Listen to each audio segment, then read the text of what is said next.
Pinokwestiyon ng isang nagbalangkas sa 1987 Constitution at ilang pang-legal expert ang pagbalik sa Kamara ng Articles of Impeachment laban kay Vice President Sara Duterte. Sabi naman ng isa pang Constitution framer, unprecedented o hindi man inaasahan ng nakbang na yan ng Senado, hindi ibig sabihin ay bawal na ito.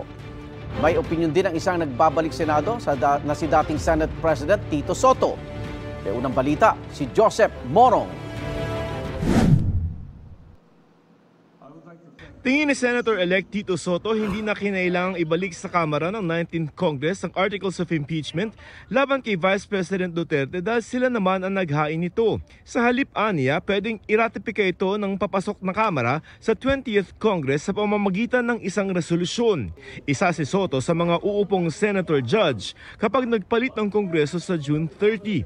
Dagdag ni Soto, tanging Korte Suprema ang may kapangyarihang magpasya kung may paglabag sa saligang batas at hindi ang Senado o Impeachment Court.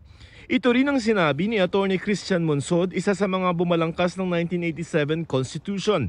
Ang naging hakbang daw ng ilang senador tila pagdiskaril sa impeachment proceedings. These people have another agenda other than obeying the mandate of the Constitution. Kasi self-executory yung Constitution eh. Nakakalimutan yata nila that they are senators because the people voted them as senators. They are senators of the people. They are not senators of Vice President Duterte. Dapat mag-inhibit themselves if they have any integrity. Ang ginawa ng Senado ni wala raw sa konstitusyon at wala rin sa sarili nilang rules of procedure ayon kay UP College of Law Assistant Professor Paulo Tamase.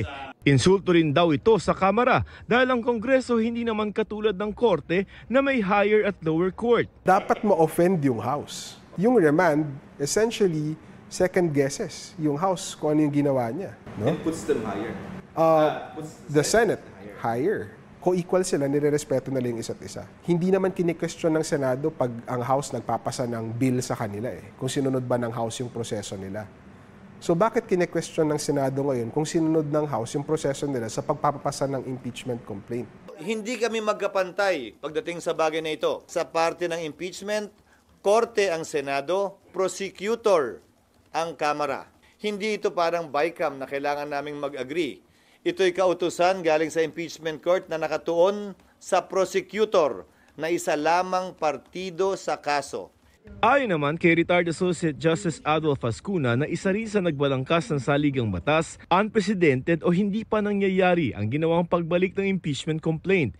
Pero pinapayagan ito para masiguro ang malinis na pagtawid ng Articles of Impeachment mula 19th Congress patungong 20th Congress.